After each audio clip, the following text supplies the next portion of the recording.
What's your experience of factors that led you to go into management and leadership versus IC? One of my leadership principles is people over pixels. I think a lot of designers come to design because they're excited to design, they're excited to prototype, and most of their output is in the form of pixels, these mock-ups, these wireframes, these prototypes. I quickly started realizing for me, it was the people. That's why I'm here. That's what I'm most passionate about. And so I think that was a huge factor. I like that. People over pixels. Super easy to remember as well. So Eric says he's in mid-career trying to switch from digital product management to UX design. What recommendations do you have to make this switch? And how do you tell your story and brand yourself when applying for UX jobs? It's a great question. My personal opinion is product management and product design, there's 80% overlap there. I think some companies see it very siloed of no, designers just push pixels and product managers just manage projects. And that's common for very low maturity companies. I think when you get to the mature ways of working, you start to see like they're both the same job, just one role's more focused on users and one role's more focused on the business value. And so I think there's tremendous overlap. If you are wanting to switch from product management to UX design, you will likely need a portfolio, basically case studies of the problems you solved, how you approach those challenges. And also in today's current market, it is extremely rare to find UX roles that are just like purely research and wireframing. Almost every UX design role is looking for people who can do the full process from the research all the way to designing prototypes and mock-ups and whatever, using a design system, working with developers to get those implemented. I think a lot of product managers often are lacking in that area with UI design and interaction design. And so, it might be worth kind of doing a skills audit of what are the areas you're lacking in. You're likely very strong with discovery, research, business cases, but you might be lacking in areas such as the actual design, the UI design, interaction design, information architecture design. So really focus on maybe some of the weak areas you have, and then try demonstrating those in a portfolio, whether it's the current projects you're working on or maybe a side passion project. Show people that you don't lack in those other skills, demonstrate that through a portfolio, your case studies, storytelling, and then you'll be able to present yourself as this well-rounded individual that can prove the value of design because you've been a product manager, but you can also actually do design. Yeah, I was going to say that where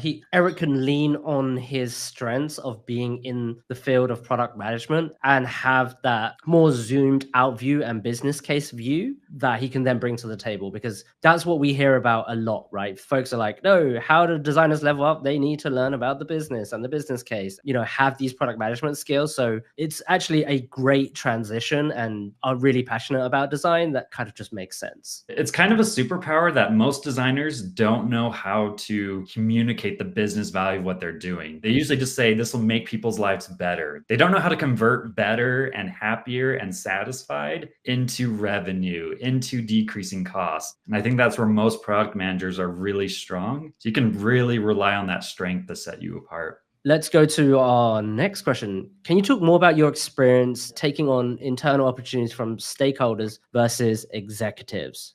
I typically view an executive kind of a super stakeholder. I was just meeting with my chief product officer yesterday. He's trying to convince him, along with my other design managers, of why we want to do more design team retreats. Basically activities where we do workshops and training and such. I'm also constantly working with executives and leadership on changing the company vision, the roadmap, figuring out what are we building? Why are we building it? In terms of the taking on internal opportunities, I view opportunities in two ways. You'll often receive opportunities. Basically, you're asked to do something and you often have to reframe it, because sometimes they're asking, hey, we need to make this look pretty. And you're kind of like, okay, whoa, let's take a step back. What do you mean make it pretty? Like, why? Where's this feedback coming from? What do you actually need? Often the ask why 5 times, like really reframe the problem, figure out, what you need is a more effective solution for solving this user pain point.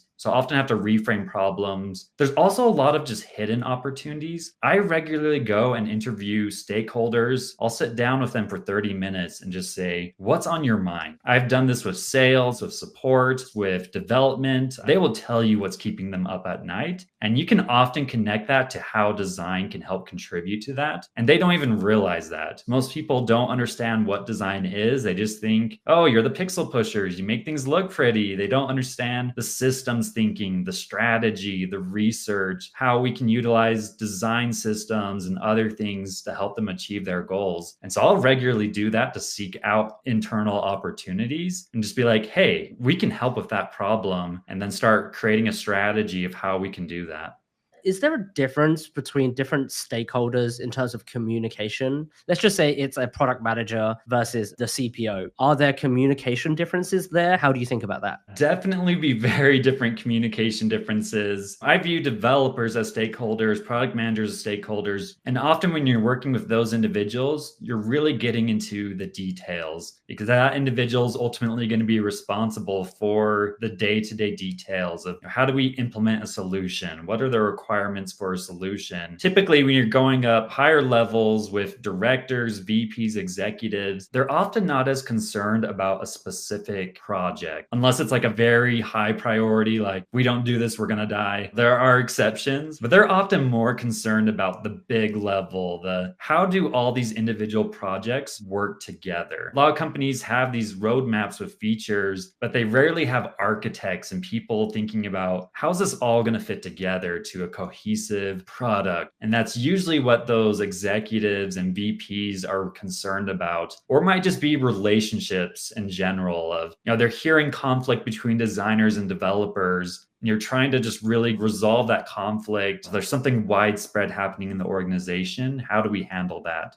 And so you often have to kind of zoom in and zoom out. I think of a forest. You can zoom in down to the leaves, or you can zoom out and see the big ecosystem. As a designer and design manager, especially when you get to a more senior level, you regularly have to do that. Context switching every hour. You'll be in a meeting where you're looking at the leaves. The next meeting, you are zooming out and looking at the whole forest. And so you'll have to do context switch and know your audience. I want to ask this question because I know that you're looking for a senior designer right now in your org. Do you care much about the about page on someone's portfolio, or do they just skim the case study? Do they go through all the pages? That's a good question. It's interesting because I can give my answer as a design manager. I think for recruiters, Want to listen to the full conversation? Click the video on screen now. Subscribe to the channel if you want to join us live. Oh, wait.